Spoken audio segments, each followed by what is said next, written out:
Ассалаумағалейкум. Біздерде кезекті жөндеуге мынандай Renault автокөлігінің стартерін алып келді. Бұндай стартерлер Renault Logan'да да бола береді. Renault мотор Lada Largus'та да жүре береді.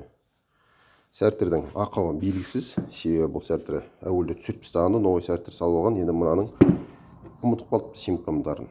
Не болып тұрғанын білмейді. Сол себепті стартерді ашып, ақауын анықтайтын боламын. Стартерді ашып алдым. Стартердің енді жақсы жағын айтатын болсақ, бұның втягивающий релесі жақсы, прозон клеп қойдым, прозонка шығып тұр, және бір тоқ беріп тұр. Бұның передний корпус жақсы, передний корпустың ішінде игольчатый подшипник бар, ол жақсы. Задний крышкасы жақсы, бұның ішінде бронзовый втулка бар, ол жақсы. Енді мына жерде якорды жақсы деген тұжырымға келіп тұрмын, себебі якордың тек коллектор қызған болмаса, былай сау болып көрініп тұр, прозонка шығып тұр. Бұның енді істен шыққан нәрсесі мына жерден де көрінеді. Мұның обмоткасы қызып кеткен аңғасында қап-қара болып тұр. Қызып, ішіндегі пластмасс бар, 4 бар расставка.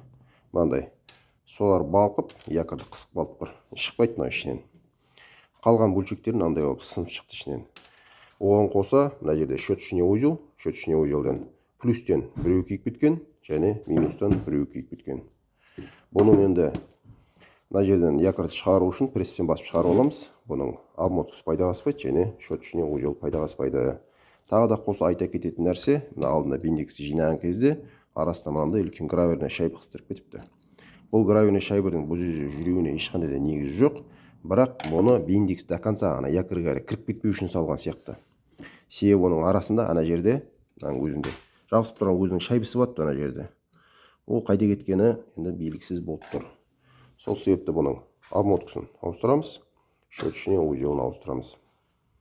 Стартерді одан ары қарай ашып зерттеп жатырмын. Бұл жердегі мағынаға шайбаға келетін болсақ, шайбаны алып тастадым.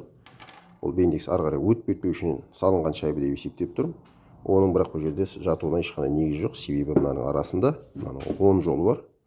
Соның жерде біткен жеріне бендекстің ішіндегі 5 жолы зубьясы тірелет бар. Ары қарай ол кіріп кетпейді екен никак. Тіреліп қатты болды.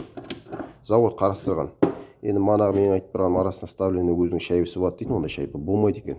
Себебі мына жерде канавка өзі тоқтап қалады екен, бендекс ұстап қалады. Шайбаны алып тастау керек. Бұны алып тастамаған жағдайда ертеңгі күні стартерді жинап шыққан кезде шалтырлап ішінен дауыс шығарады. Енді обмотка былай да айдан анық жасамайтыны. Күйіп кеткен, қатты күйген, күйгенде кәдімгі пластмасын ағыз жіберген. Сол себепті бұның енді обмоткасын ауыстыратын болсақ, счеточный узелін ауыстыратын болсақ, стартерді қайтадан жандандыруға болады. Бұл стартерді қайтадан жандандыру үшін енді мынандай бұл обмотка бар, мыстарынан да көрініп тұр, қып-қызыл болып тұрғаны. Осындай болып тұр, мынау қап-қара болып қалған, күйіп кеткен. Мынау қып-қызыл кәдімгі көрініп тұр. Сосын мынандай счеточный узел бар. Бұның да 2 шөткісі, 3 шөткісі жақсы бұның, тек бір шөткісі ғана күйіп кеткен. Сол себепті бір шөткіні мындан алып, мында пайкілеуге болады жерге. Пайкілеп, стартерді қайтадан жандандырып көруге, жасап көруге болады. Стартердің маңдағы шөткілерін подбирать етіп, енді 8 шөткіден 4 шөткі алдық қой. Ішіндегі тәуір деген пайкілеп дайындап қойдым, мына жағын счеточный узелін дайындап қойдым. Сосын мына якорын бендексті отырғызатын қылып арасына мана шайбасын алып тастадым. Мына массалатын жерлері бар, олардың бәрін тазалап қойдым. Мынаның массалатын жерлері бар мына жағынан, және мына екінші жағынан полный. БК-ның ішін жүретін жолын. Мынаның сосын штоғын полный. Себебі мынау таза болу керек, арасында жеңіл жерге жүріп тұру керек бұл. Осы мына жағын алдыңғы полный массалатын жерлері, және мынау блоктан массалатын жерлері. Мына жерден блоктан массалат бұл. Осының арасы таза болу керек. Стартерді жинап, тексеруге дайындап қойдым. Стартердің манағы обмоткасын, счеточный узелін, якорын жартылай жинап, тексеруге қосып қойдым. Себебі манағы пайкілеп жасап жатқан нәрселердің бәрінің нәтижесін көру керек. Втягивающий релені салған жоқ БК-ны, тек якордың өзін прямой тексерейін деп тұрмын.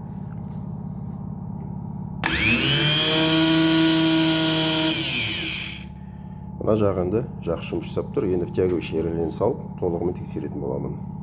Стартердің втягивающий релесін салып, толығымен жинап әкеліп тексере қосып қойдым.